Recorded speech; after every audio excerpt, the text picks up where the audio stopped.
Bernard Guetta, bonsoir. Pouvez-vous nous expliquer les raisons pour lesquelles vous avez décidé d'écrire ce livre? Oui.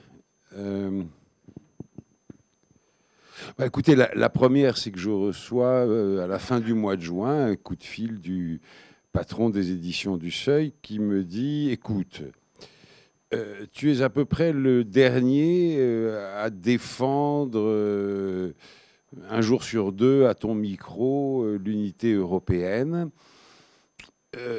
Il y a des élections européennes dans moins d'un an. Donc j'allais lui dire non. Et puis je me suis dit qu'il avait raison, que je ne pouvais pas me défiler. Et puis vous connaissez ça, quoi. Il y a un déclic. C'est parti. J'ai écrit ce bouquin en même pas un mois, en me rendant compte finalement que je l'avais sur l'estomac, ce livre. Et je l'ai écrit rageusement. Rageusement à cause, vous l'avez très bien dit, de cette peur que j'ai pour la pérennité de l'Union européenne et beaucoup plus grave encore pour la pérennité de l'ambition de l'unité européenne. Les citoyens européens perçoivent très bien ce qui est la réalité, à savoir que l'Union européenne marche sur la tête, ce que je pense aussi. Elle marche sur la tête parce que ces institutions sont illisibles, en tout cas totalement incomprises.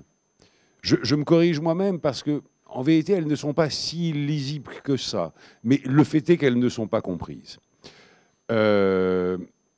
Que deuxièmement, nous avons, pour la première fois dans l'histoire de la construction de l'unité européenne, depuis 3-4 ans maintenant, de véritables politique commune. Qu'est-ce que je veux dire par véritable politique commune? La politique agricole commune était une véritable politique commune. Mais elle touchait et d'ailleurs elle aidait formidablement, un milieu très déterminé, celui des agriculteurs. Les politiques de désendettement et de rigueur qui sont aujourd'hui menées dans l'ensemble de l'Union européenne touchent chaque citoyen européen, plus ou moins gravement bien sûr, mais touchent chaque citoyen dans sa vie quotidienne. Et donc nos dirigeants décident de ces politiques. Mais le problème, c'est que nous ne les avons pas élus. Et donc nous ne leur avons pas donné mandat pour décider de politiques pan-européennes. Quand nous avons élu François Hollande, quand les Allemands ont réélu Madame Merkel, enfin en lui adjoignant quelques sociodémocrates, ce n'était pas sur des mandats pan-européens, non, c'était sur des mandats nationaux. Et donc, il y a véritablement une crise de la démocratie dans l'Union européenne. Et donc, ces politiques, même si elles sont ou étaient économiquement valides, politiquement, elles sont en train de tuer l'unité européenne, parce qu'on assimile l'Union européenne à ses politiques. Quelle erreur! Quelle erreur! Ce ne sont pas des politiques européennes, ce sont des politiques décidées par une majorité qui a une couleur politique. J'avais à l'époque, il est mort aujourd'hui, un très grand ami américain qui avait dirigé la revue du département d'État consacrée aux pays du bloc soviétique, qui s'appelait Problems of Communism. Revue de très haut niveau. Et il considérait, comme moi, et on s'en parlait, quand il venait fréquemment à Moscou, je l'appelais à Washington, il m'appelait à Moscou, etc., que c'était, d'une manière ou d'une autre, le commencement de la fin. Et aux États-Unis, comme moi à Paris, il était traité de fou. De fou, tout simplement. Et de rage, il avait écrit dans les pages opinion du New York Times un papier qui était titré « Ne dites pas que ce n'est pas parce que ça ne devrait pas être ». Il était plus fou que jamais. Il était plus fou que jamais. Moi, j'ai fini par démissionner, non seulement de mon poste à Moscou, mais du monde. parce que je n'en pouvais plus. On voyait tous les jours, mais tous les jours, je parle là de 88, 89, bien sûr, pas de 75. On voyait tous les jours le système s'écrouler. J'avance quelques éléments d'explication, mais ce serait trop long dans ce livre. Mais le fait est que ce n'est pas que François Mitterrand qui n'a pas vu. Aucun chef d'État, mais aucun intellectuel. Aucun. Je me suis donc dit que finalement, la meilleure manière de plaider, car c'est un plaidoyer, la nécessité de l'unité européenne, c'était de raconter ce cheminement intellectuel et politique qui avait fait de moi le cabri que je suis devenu. Parce que je ne suis pas né européen, je le suis devenu par raison. Enfin, ce que je crois être la raison, en tout cas.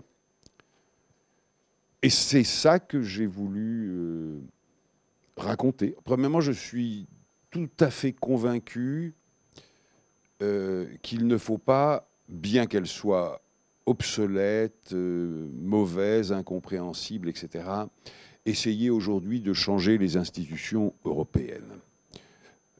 Relancer un débat du type 2005, le projet de constitution. Pourquoi ?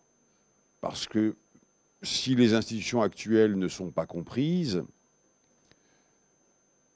la réforme des institutions actuelles le serait encore moins. Alors, que faire d'autre ? Tout simplement essayer de réconcilier les Européens et l'Union européenne en leur montrant que l'Union peut servir à améliorer leur quotidien. Améliorer leur quotidien, c'est beaucoup de choses, naturellement, mais à mes yeux, ça se résume à un mot, qui est le mot clé. Un vilain néologisme, je le risque pourtant, la réindustrialisation. Mais comment réindustrialiser ? Recréer des industries du 19e ou du 20e siècle ? Je ne crois pas, je ne suis pas vraiment un économiste, encore moins un chef d'entreprise. Non, c'est brûler une étape. C'est inventer les industries, enfin jeter les bases des industries du 21e, et plutôt de la deuxième moitié du 21e que de la première. C'est-à-dire un énorme effort de recherche que nous sommes, nous, Européens, parfaitement capables de mener, car l'Europe n'est pas faite d'analphabètes et de manchots, mais de gens, au contraire, formidablement bien formés dans l'écrasante majorité de nos pays. Ce n'est pas les cerveaux qui nous manquent, c'est l'argent. Parce que ça demande d'énormes investissements. Si nous faisions ce que les États-Unis ont fait avec Internet, ça irait. Ça irait. Moi, j'en demanderais pas plus. Les États-Unis, encore eux, attirent dans une dizaine d'universités, Harvard, Princeton, etc., les meilleurs profs du monde et les meilleurs étudiants du monde. Comment ils font ? Ce sont les meilleurs salaires universitaires du monde. C'est-à-dire que les États-Unis pompent. Bravo, bravo, ils ont bien raison de le faire. Pompent ce qu'il y a de meilleur dans les intelligences du monde à travers ces universités. Et nous, qu'est-ce qu'on fait en Europe ? Pas seulement en France. Remontons les frontières de peur de l'invasion. Les peuples ont les dirigeants qu'ils méritent. Nous les avons élus. Nous les avons élus. Les 28 personnes, hommes et femmes, qui dirigent l'Union européenne. Cherchez un dirigeant européen. qui, aujourd'hui, aurait l'estomac de dire « je n'ai à vous proposer que du sang et des larmes, des efforts. Je n'ai à vous proposer que de surpasser vos peurs. Je n'ai à vous proposer que d'aller vers plus d'unité européenne. Je n'ai à vous proposer que d'attirer les meilleurs du monde entier. » Ils ne sont pas là. Ils en sont éminemment critiquables. Mais nous le sommes tout autant qu'eux. Car, je le répète, c'est nous qui les avons élus. Quand un dictateur est imbécile, en plus d'être dictateur, qui peut quoi que ce soit? On est en dictature. Nous sommes en démocratie. Nous y pouvons quelque chose. Si nous continuons collectivement parlant à ne pas nous intéresser nous-mêmes individuellement à la politique, eh bien nous persévérerons sur ce chemin. Et ce chemin ne nous mène pas vers un avenir radieux. Pas du tout. Donc, pour répondre à votre question, au fin fond des choses, l'Europe, nous devons la prendre en main.